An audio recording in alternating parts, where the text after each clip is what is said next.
doby, kdy lidé neuměli číst a psát a uměli jenom poslouchat, jako vy. Pohádky se tenkrát jenom vyprávěly, ale když potom lidé vynalezli písmo, tak ti nejšikovnější z nich, jako jsem třeba já, je začali zapisovat. Co děláš? To pořád zapisuješ tu pohádku o té solimánské princezně, co se provdala do Čech, jak nám o ní vyprávěl ten kupec z Jablonce?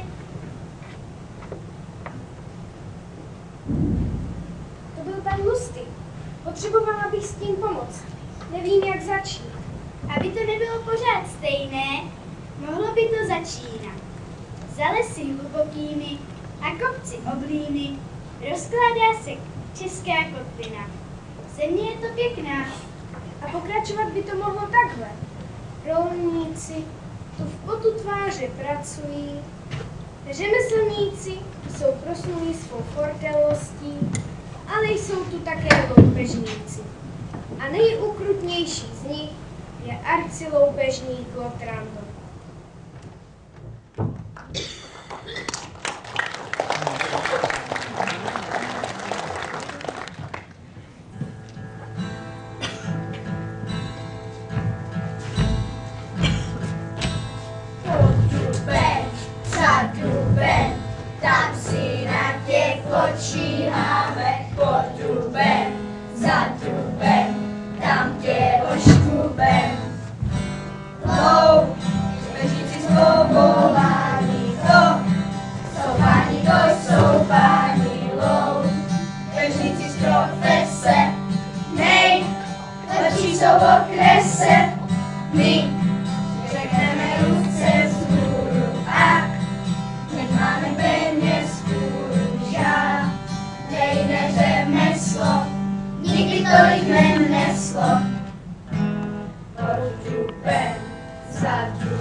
Si zaloupili, dobře. Ani žádná krev netekla, ani kapka dneska. No vidíte, když to nemusí být, tak se nemusí ani střílet, ani zapichovat. Když to ale musí být, tak se holt střílet a zapichovat musí. To si pamatujte, tyhle ty zásady. A taky je zajímavé, že čím víc máme, tím víc krademe.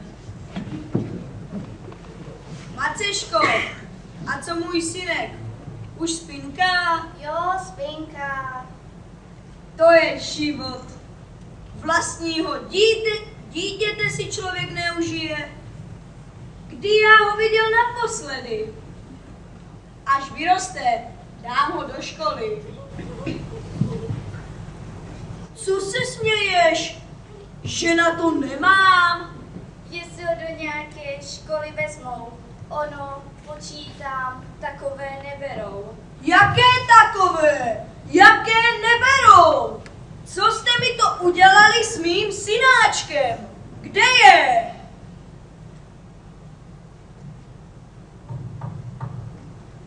Pojď k tátovi, moje holátko malé. Nejsi polulanej? Co to je? No, to je váš kluk, pane Lutrando. Mordsec, hadry, to jsou události. Člověk se plahočí, potravu shání, na dítě nemá čas a ono to takhle vyroste.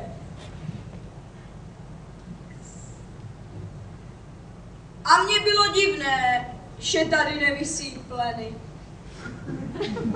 A to bychom se podívali, jestli vezmou nebo ne.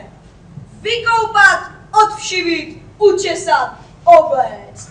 Ráno půjde do školy. Správně! Tu nejlepší školu mu dám, Správně! protože na to mám. Správně!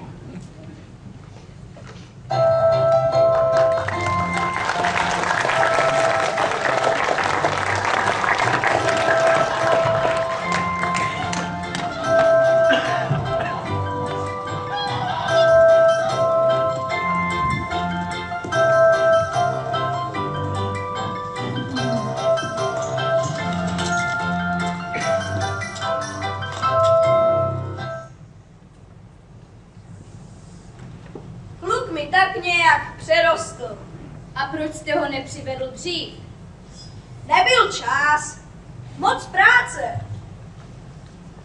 Umíš číst a psát, synu?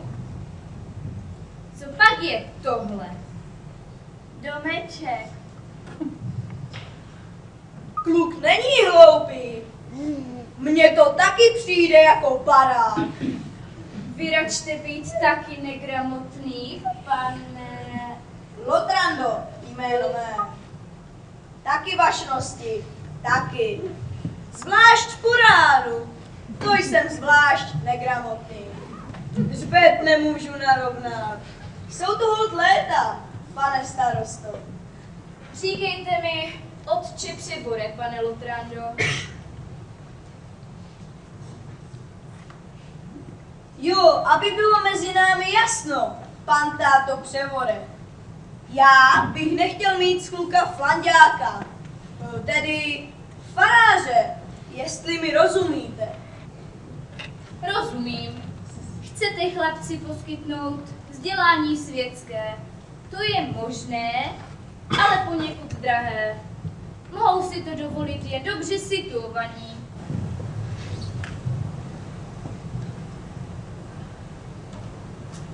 Luidori, to bychom ho mohli naučit francouzsky. Merci.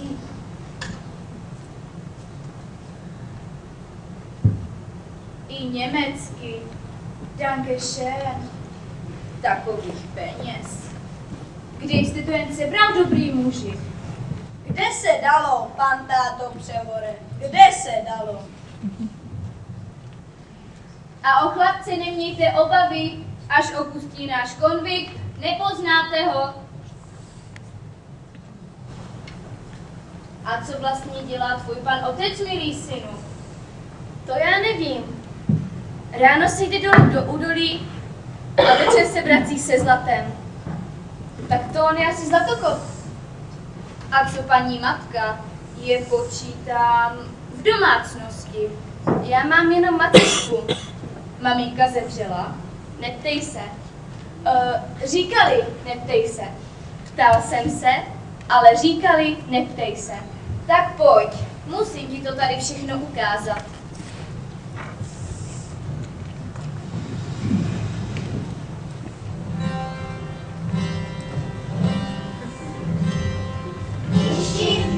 Jsou tiší, jak myši a do kroniky píší, že léta páně 5, zas nezměnil se svět, zas nezměnil se svět. Lidé jsou hříšní, jak v Praze, tak míšní, a letos je dost vyšní a svatá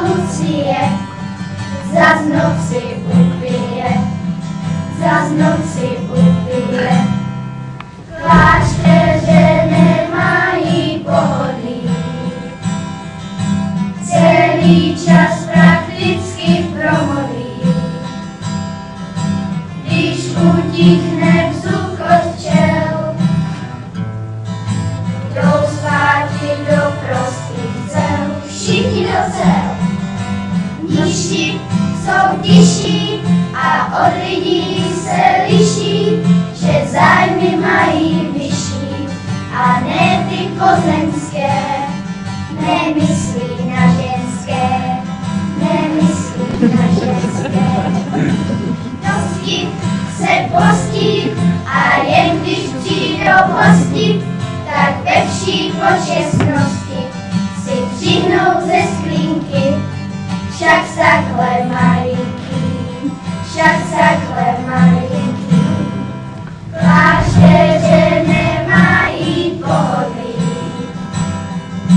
celý čas prakticky promodlí. Když utichne vzukot včel, jdou zpátky do prostých cel. Všichni do cel, dost se postí a jen když přijdou hosti, tak ve vší počestnosti si přihnou ze sklínky, však takhle malinký, však takhle malinký, však takhle malinký, však takhle malinký, však takhle malinký.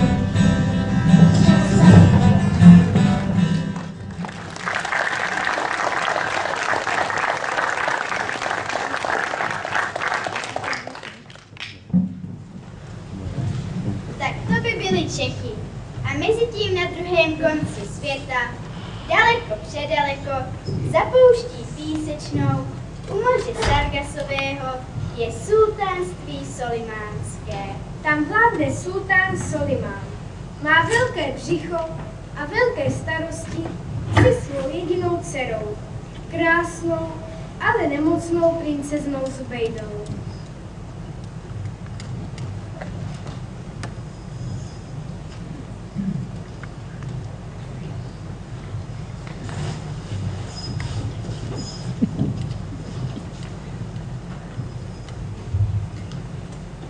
Tak se na ní podívejte, pane Lustigu. Křadne, bledne, chudne. A to se má vdávat. Jeden kolega sultán by jí chtěl.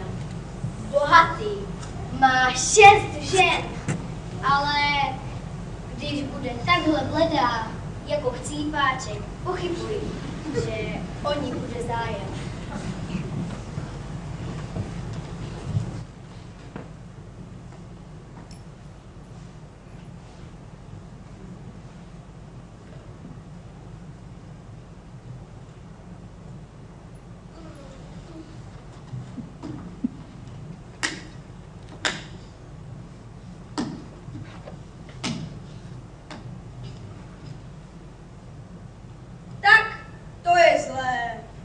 Česká bižuterie jí tycinky spolehlivě rozjasnila tvář.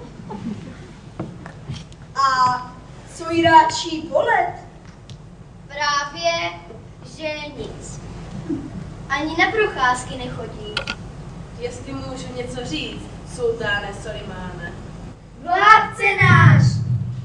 Slunce naše jasné! Ona je utrápená. To vím. Mlč, chůvo, koukej radši, aby jedla. Na to by se měl přivolat pravý, nefalšovaný doktor od nás. Kde pak ti mastičkáři a šarlatáni. A podle čeho si pozná takový pravý, nefalšovaný doktor? Pozná se podle toho, že začíná na dr. Tak například dr. bednář. A když nemá dr, tak to znamená, že není doktor. Nemá dr, není doktor, má dr, je doktor. Já bych vám to měla radši napsat. Vypíšete těma vašima klikyhákama. Hálí.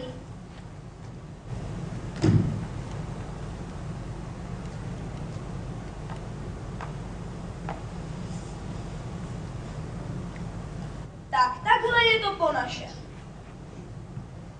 Jo a ještě něco. Kdyby ten doktor chtěl vzít i sestru, tak ať ji vezme. Protože taková sestřička je u nás doktorova pravá ruka. A nebylo by lepší, pane Lustigu, kdybyste jel s nimi? No, to bych mohl. Ať máme jistotu, že vemou doktora na slovo vzaté. Hálí. Rozuměl jsi tomu? A ne, abys to smazal. Troubo. Vem ty dva a jednoho velblouda, ať pan Lustig nemusí jít pěšky.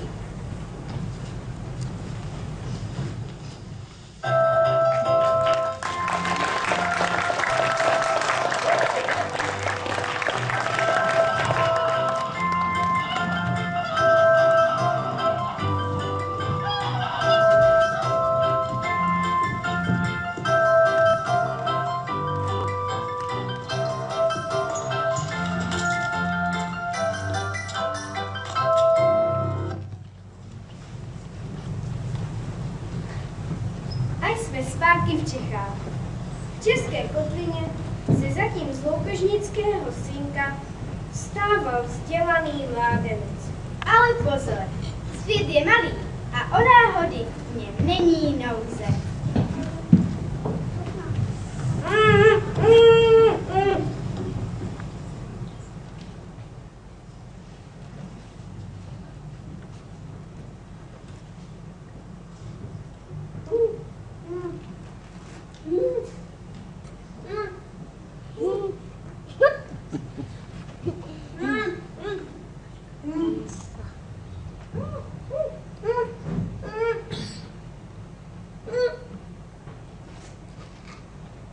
Vy jste rudý, jako Rudolf, pane. Vy jste Indián. Pojďte všichni.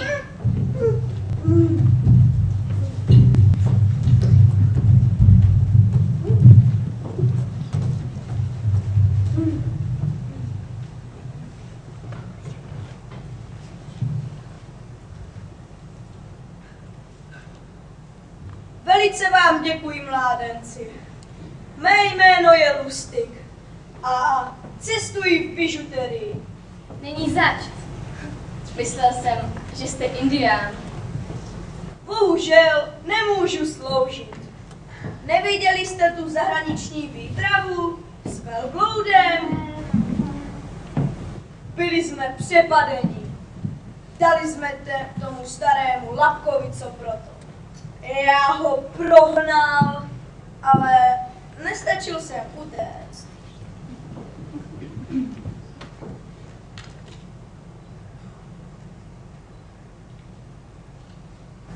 Proč je taková smutná? Něco jí schází, mladý pane. Tak kdykoliv uvidíte, bratři, někoho na větvi, zachovejte se jako náš ducha přítomný Lotrando. Bez prodlení odříznout. A nyní prosím pana Lustiga, aby nám řekl, co se stalo. Jablonecká bižuterie. Čili, jak my od fochu říkáme bižu, má ve světě skvělý zvuk. My nezastíráme, že se jedná o imitaci. My to dokonce přiznáváme již svou příznivou cenou. Ale to ti lupiči nebyli štanc pochopit. Prej, je to padělek, chtěl z nás napálit, budeš vyset. Já povídám, hergot sakra chlapi. Já povídám, krucifix chlapi. Krucipísek. Jenom písek, pane Lustigu, jenom písek. Já povídám, písek chlapi, co pak jste neslyšeli o naší slavné české bižuterii? A ten jejich kápo, ten vyvrhel nějaký Lotrando. To je ale náhodička. Můj zachránce se jmenuje úplně stejně jako ten raubíř. Shoda jmen, pouhá shoda jmen. Chlapcův otec je majitel Zlatého dolu.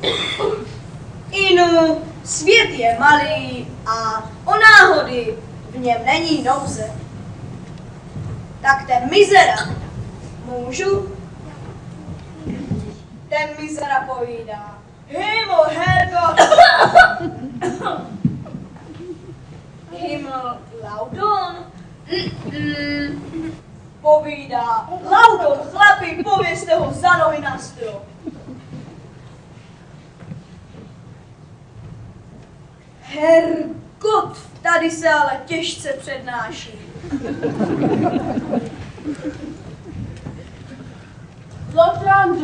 Lotrando, rychle, volá tě tatík. Abychom to stihli, on už má tatík na tahánku.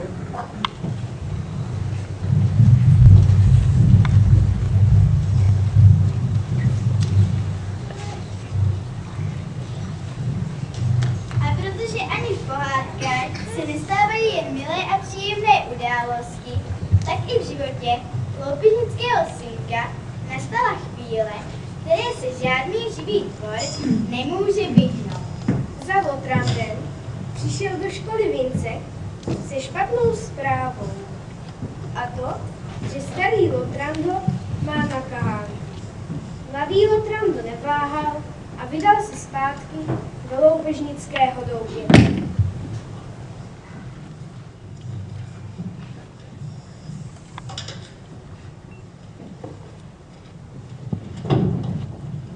Vinsku, ty louda Lelína, vedeš už mýho kluka? To víte, že vedu, ale nevím, jestli z něho budete moudrý. Mluví, jako když skřížíte flanďáka s papouškem. Drahý otče, kéž vás všemohoucí Bůh dlouhá léta zachovat kráčí. Pomalu, hochu, pomalu. Jedu do pekla a nemám čas na to tvoje cukrování. Poslouchej mě dobře. Hrom do toho byla teď pro naše řemeslo bída.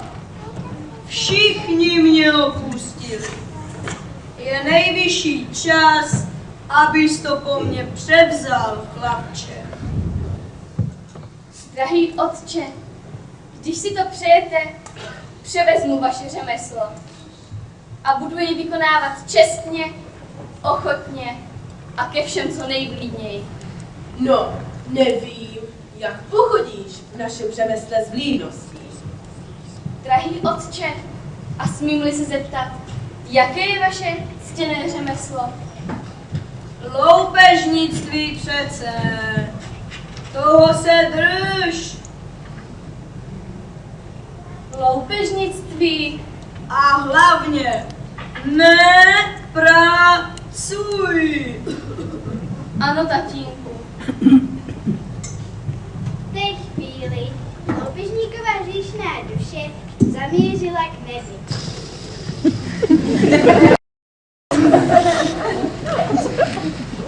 Ale že byla odeškána tolika hříšnými skutky, musela jinam. A my víme kam. Tak zůstal mladý Lotrando na světě sám, zdrcen jednak smrtí Pantátovou a jednak neuváženým slibem, že převezme jeho řemeslo a stane se loupežníkem.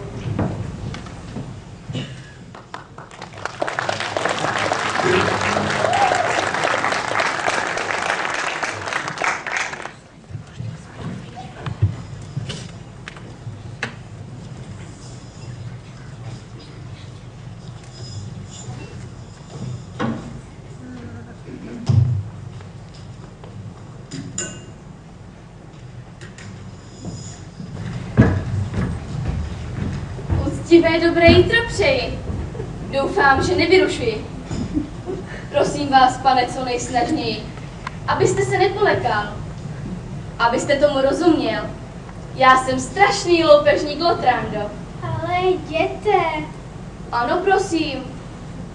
Dělám to nerad, ale slíbil jsem to svému otci v poslední hodince, než zemřel. Takže starý Lotrando je po smrti. Tak dáte mi vše dobrovolně, Nedám. Zapíchnout. ale v tom případě vás budu muset zapíchnout. Pomodlete se. Nepálejte se s ním, ať nezdržuje. Zapíchnout. Zapíchnout živého člověka? Vždyť to musí bolet. Bože, do čeho jsi to dal duši? Tatík se na vás zhora dívá, mladý pane. No, nebo spíš ze spoda. No, na každý pád všechno vidí. Já jsem velký hříšník. Kdybych se tak mohl dát vyspovídat v kostelci. To je dobrý nápad. Já tady zatím na vás počkám. A pak vás zapíchnu. Tak to se vám povedlo. Teď na nás zavolá všechny chlapy ze vsi. Musíme se ztratit.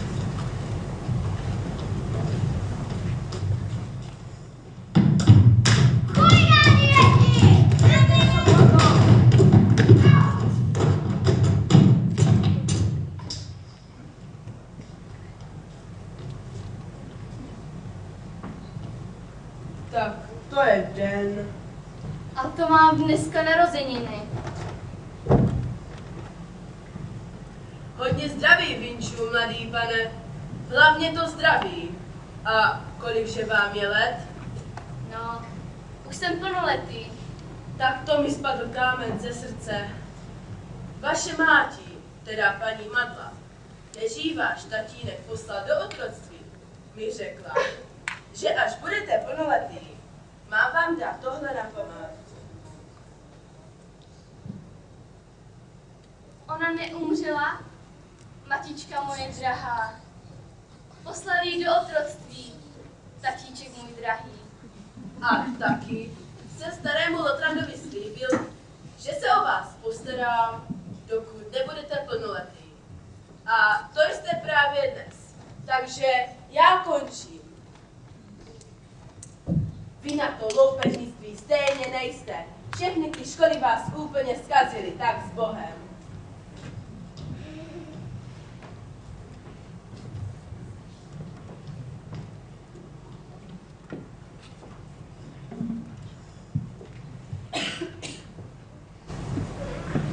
Peníze nebo život?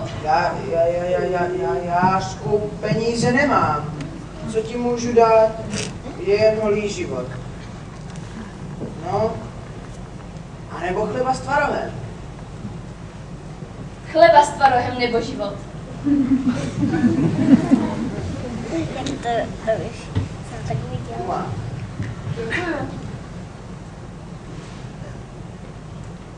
Jinu, když se to vezme za ten správný konec, tak můžou být i ty peníze. Promiňte, že mluvím s plnými ústy, ale za jaký konec? Za ten. Pojď.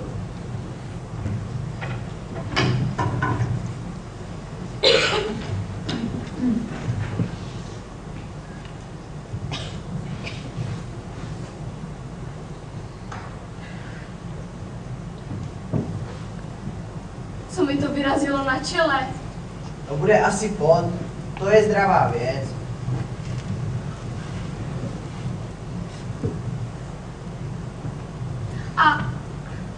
A co se mi to děje na ruce?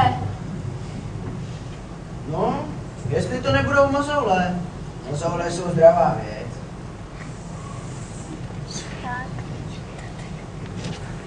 A není tohle náhodou práce? A co jiného by to bylo? Tak to já bohužel nesmím. Nemějte mi to za zlé, lesní muži. Ale slíbil jsem svému otci v poslední hodince, že se budu živit pouze loupežnictvím.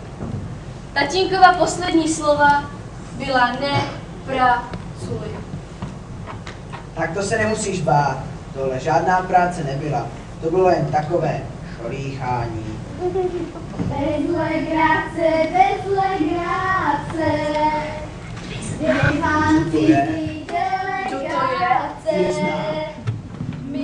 je znáte. V životě jsem je tu neviděl. Ještě aby se k nám chtěli nastěhovat.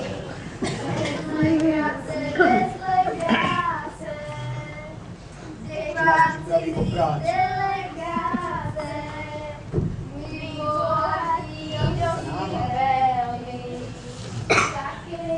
chytří jako šelmy.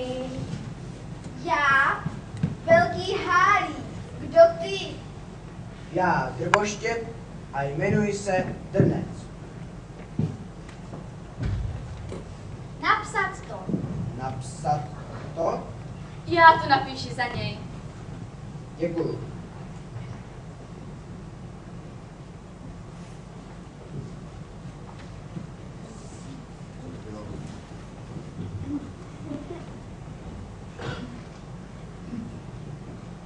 To on!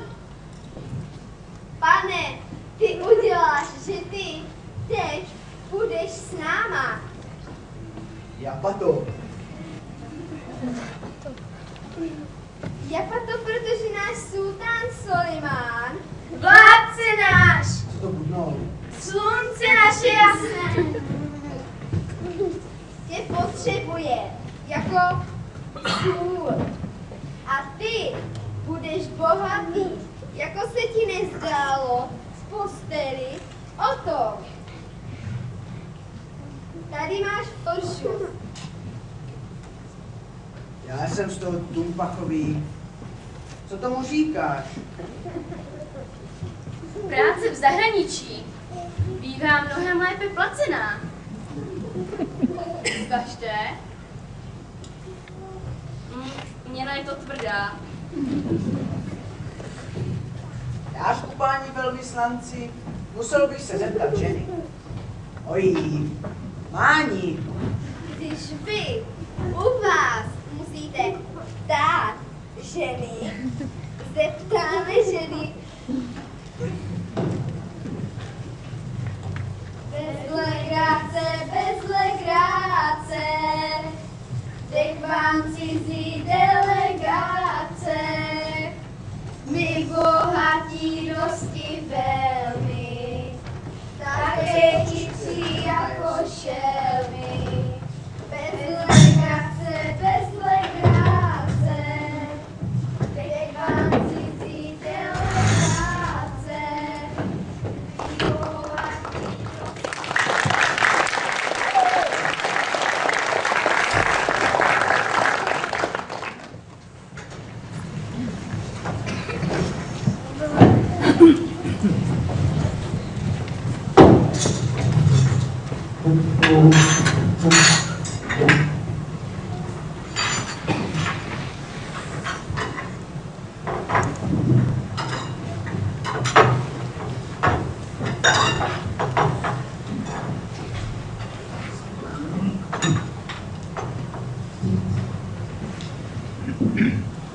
Kdo bude mít málo, dostane nášu. Je to jenom jáhelná kaše. Takové chudé jídlo. Drncová, když ty pustit Drnec s náma, konec chudoba, náš sultán Solimán, vládce náš, slunce naše jasné.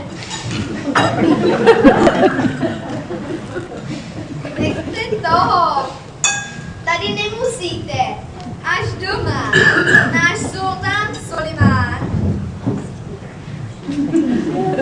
je bohatý, jako se ti nezdálo v posteli o tom.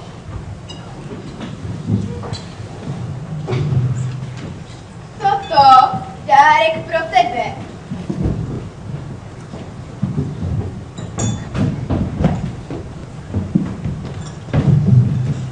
Kaše dobrá, ti nášu.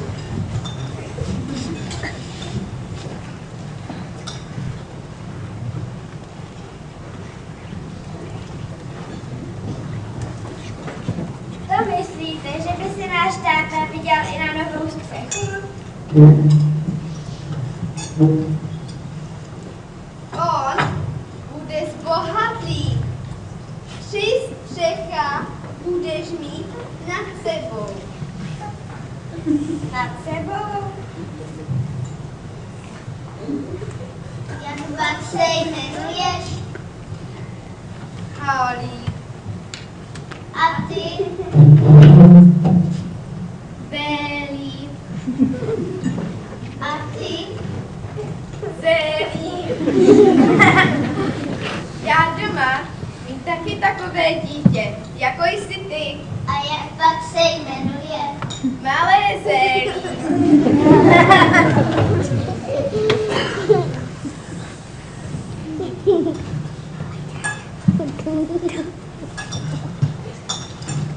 A pro tebe, sestro neprovdána, prsten. Dnes tvoje sestra neprovdána bude s náma. Japato, Japato, protože náš sultán Sulimán říká, že sestra je tvoje pravá ruka. tak to ne. Nešlo. Anička je pravá ruka mojí ženy. Pane Háry, jestli byste chtěl vědět, kdo by mohl být moje pravá ruka, tak je to tady učený Lotrando. Dáme hlavy dohromady.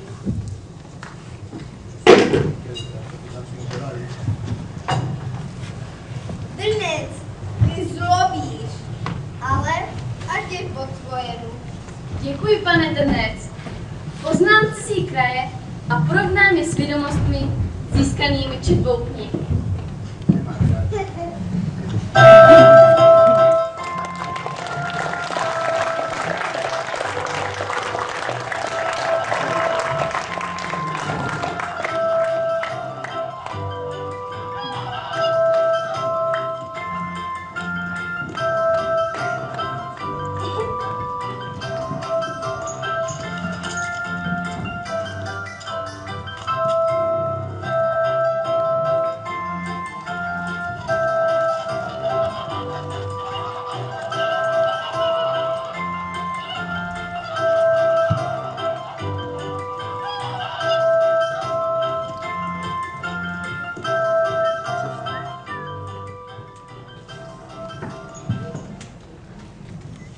Už jedou. Nejedou. Nelži. Už jedou. Na mou duši jedou. Jedou. Tak vidíš, když se díváš pořádně, tak jedou. Náš nejmilostivější pane sultáne Sulimáne, vládce náš, slunce naše jasné, toto trvalo. Přivádíme ti věhlasného lékaře z ostrova jménem Evropa. Je to doktor Nec a píše se přesně podle tabulky. Z čehož je patrno, že jsme kápli na toho pravého a ještě k tomu tuplovaného doktora. Neboť je to nejenom Nec, ale i Poště. A toto zde je jeho pravá ruka, asistento Lotrando. A kde jste nechali pana Lustiga? Lustig Zajat, boj s českými bandity. My sami doktor našli a tady jsou. Tak pojďme, pojďme.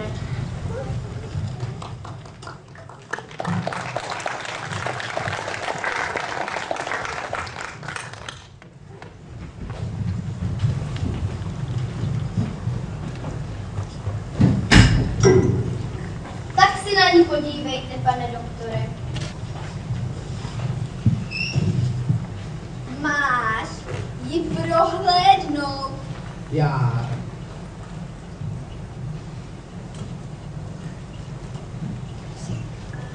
Jášku, ta holka je jak zelinka. Nějak se mi nelíbí. Mně jo, pane Drnec. Ale to mě taky, ale je taková nedumrlá. Přijde mi, že to děvče marodí. Co říkají? Odborné lékařské pindy. Doktor si myslí, že je nemocná. Řekni mu, kdo od teďka neuzdraví. Šmik hlavička dolů. Ale Aspoň ušetříme náklady na zpáteční cestu.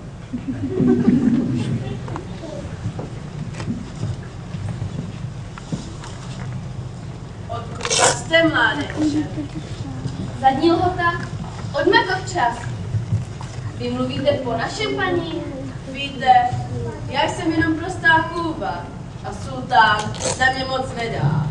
Ale podle mě chybí princezně 3 obyčejné věci.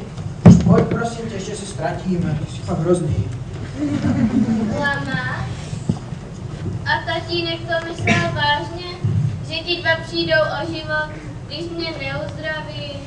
Nejspíš myslel, princezno, a pochybuju, že tě vyléčí. Ti nevypadají ani jako doktoři. Ale ten mladý vypadá jako princ. Jo, ale jako velmi chudý princ.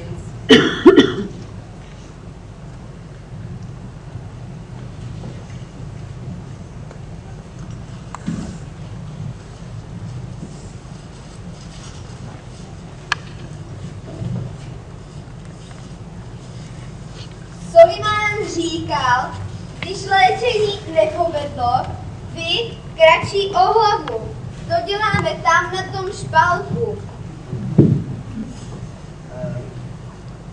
Hálí. My 2 ji máme uzdravit. No, proto vy tady. Hálí, kamaráde, co to povídáš? Na léčení jsou potřeba doktoři. No, on doktor. On má před jménem Dr. Hanenko skákavá. Jaký pak já jsem doktor? Hálí. Vždyť já jsem obyčejný drvoštěp. Dr. Voštěp nebo drnec, to nám fuk. Ale ne doktor Voštěp, ale drvoštěp. On dřevorubec. K čemu myslíš, že jsou tyhle fidlátka? Co to? Co to? Princezně chybí 3 obyčejné věci, říkala ta chůva. 3 věci. Myslel jsem, že jim ukážeme, jak za to umíme vzít. Mají to tady zarostlé. Hamba povídá. V takovém baráku se drží voda, vlhkota, plíseň a škvoře. No, a kam nechodí slunce? Tam chodí lékař. Co kdyby se? Ale vzal bych to pěkně od podlahy. Žádné pižlování.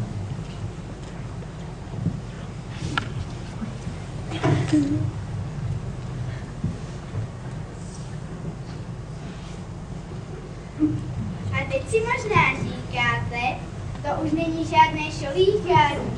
Teď už Lotrando si sakramenticky pracuje.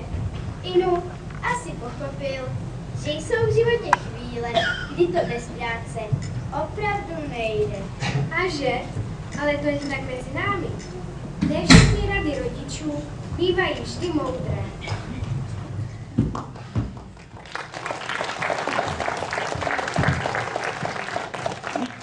Domala vyládlo.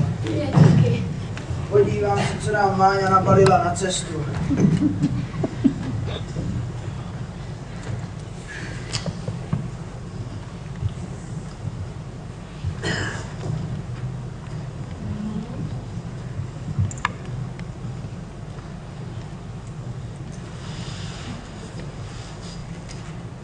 Chůvo, lama, pojď se podívat.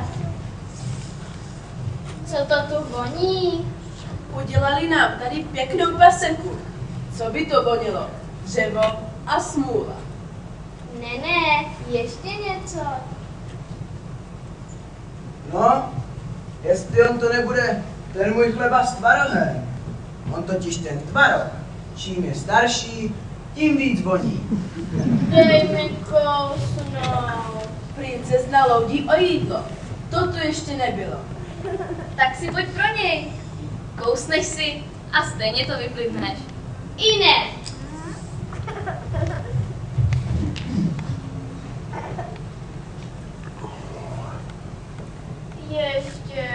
Teda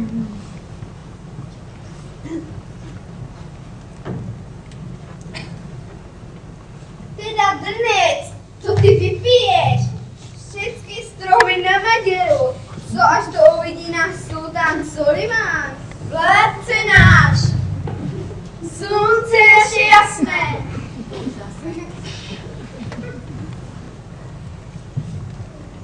Doktoři, zlatíčka moje, ona papá, ona nepapá. A to? Ona se nadspává. Doktoři, zlatíčka, co by to našli za recepty? No, jednoduchá věc. Kam nemůže slunce, tam musí doktor. Já to věděl, ale tady mladého to trklo dřív. Volejte sláva a 3 dny se radujte. Volejte sláva a 5 dní se radujte. Sláva! Řekl jsem 3 dny. A 3 dny se radujte. Sláva! Převezete doktory přes pol, sadíte loď a hajdu zpátky.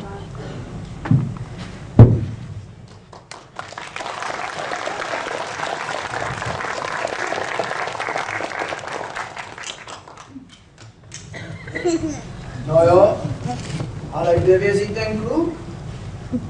Pane Drnec, je zle! Lotran do stůně! To snad ne.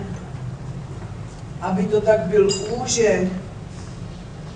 Nebo, nedej Bůh, malárie! Co pak tě bolí? Začíná to tady a končí tady? Tady taky. Jestli jsem si to nemyslela, je zamilovaný až po uši. Pro Boha svatého, do koho by se tady mohl zamilovat? No do koho? Do koho asi? Nic si z toho nedělej. Zubejda to taky chytla. Celou noc blouznila. Ach, ta láska. Co to máš na krku? To je od mé maminky, kterou jsem nikdy nepoznal. To je můj řetízek. Ty musíš být můj synáček. Lotrando. Synáčku. Proč jsi mi neřekl, že se jmenuje Lotrando? Tak tě můj 4lístek přece dovedl ke mně. Víc jak ti ho dál. Ale jak to, že se jmenujete Lamat, matičko? Tak si to jméno opakuj. Lamat, madle. Pane Drnec, nejsem sirotek, jen polosirotek. Rando, tatínek nemá nic proti tomu, abychom se měli rádi. Nejdřív zuřil, že jsme každý z jiné země, jiného náboženství, jiného jazyka a že to není rozumné, ale obrečela jsem ho. 3 obyčejné věci chyběly princezně k uzdravení. Světlo, vzduch a láska. A teď je má všechny.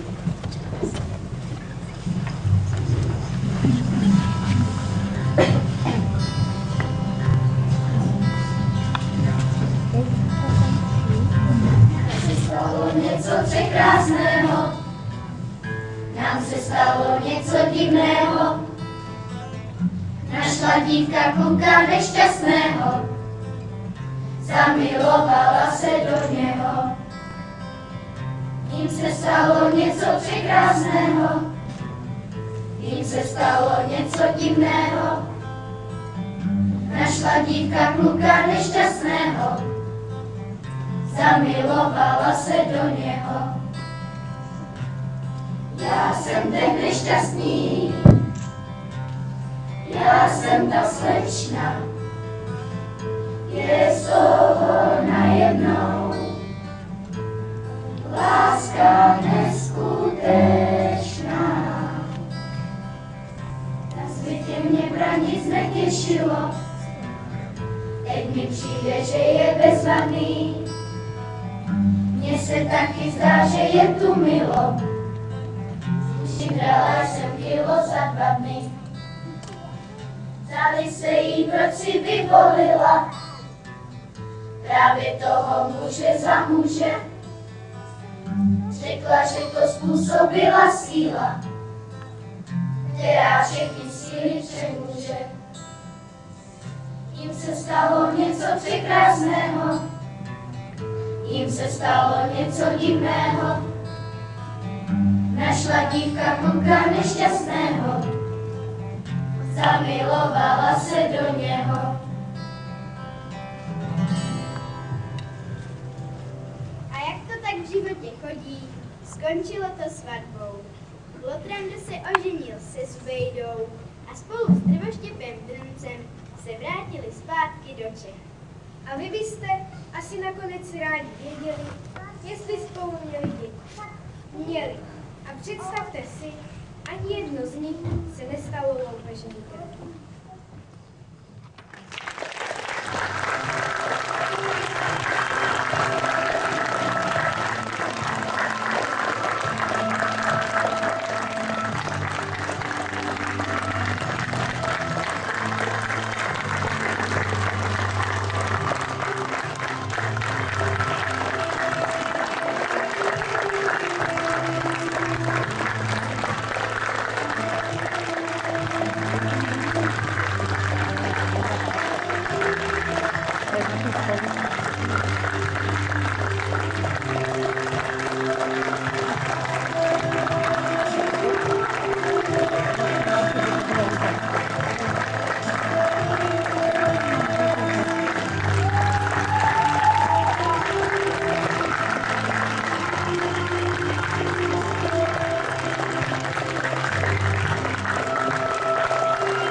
Odpoledne, milé publikum, vážení hosté. Já bych vám chtěla všem poděkovat, že jste přišli nás podpořit.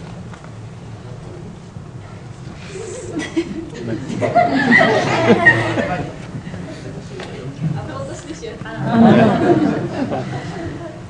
Chtěla bych poděkovat městu Veselí nad Moravou, které nám poskytlo grant na toto představení. Chtěla bych poděkovat všem, kteří nám jakýmkoliv způsobem pomohli, při šití kostýmů, s kulisama, prostě se vším to tady připravit, pro vás nachystat. No a hlavně bych chtěla poděkovat našim hercům, kteří to tak perfektně zvládli. Doufám, že se nám to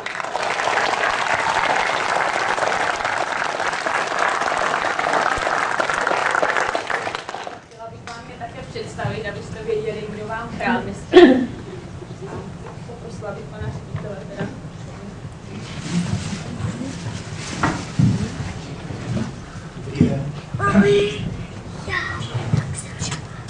Mikrofon nefunguje. Já jsem jenom chtěl, jestli se mnou dobře počítali, že bylo asi 5 nebo 6, možná se pohádek.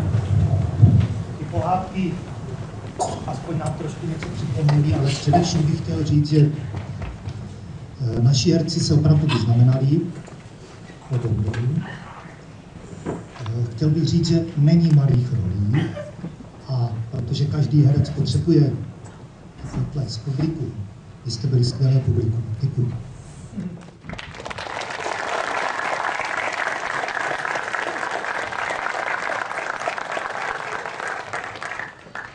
Takže Anička Halíčková, paní.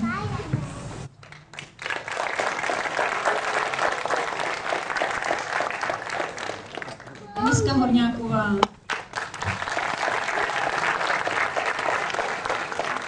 Náša rolí. Rebeka Margetíková.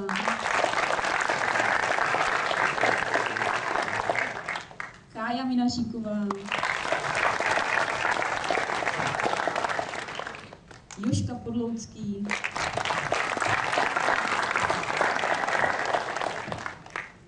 Nikolka Svobodová.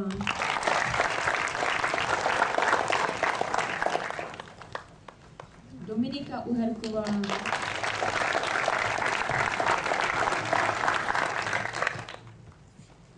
David Žízlavský. Bára Kadubcová.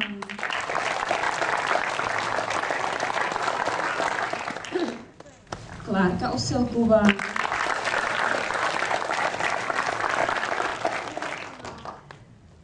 Silva Oselková.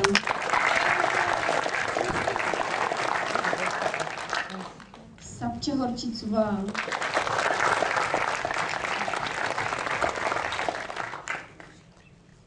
Danielka Suchánková.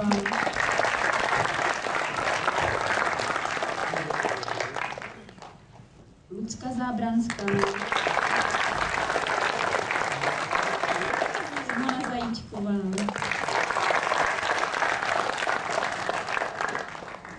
Aneta Margetíková. Květka Hrbáčová.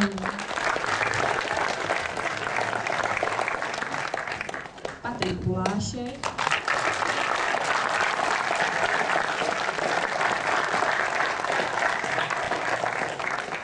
Honza Bártek.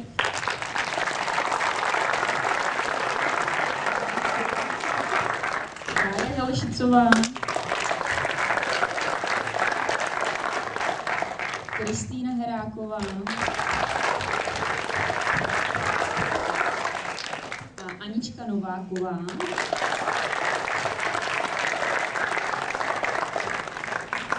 A zvlášť bych chtěla vzpomenout jednoho herce, který s náma celý rok poctivě nacvičoval, ale bohužel ze zdravotních důvodů se nemohl toho nejlepšího, nejdůležitějšího zúčastnit. To je Martin Hrbáč. Tak bych chtěla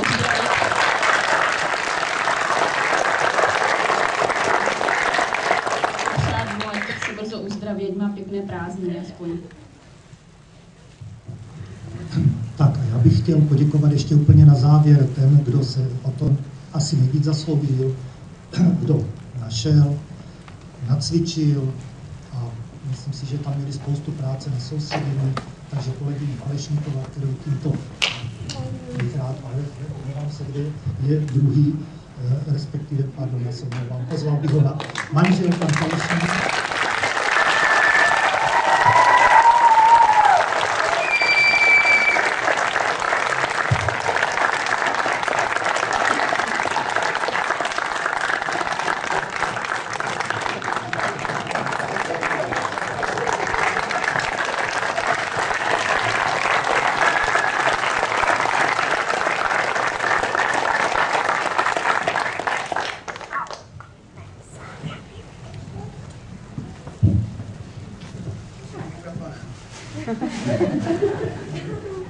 Takže za mě i za všechny herce spoluúčinkující bychom úplně nejvíc chtěli poděkovat paní učitelce a Jirkovi, kteří s námi měli opravdu hodně velkou trpělivost.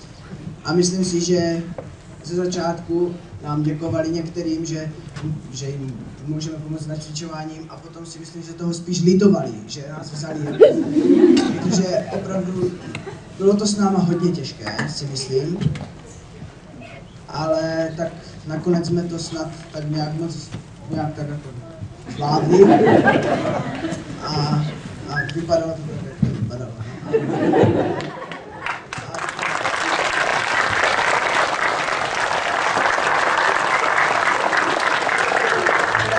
Malé dary, paní učitelce a děkuji.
Jim se stalo něco.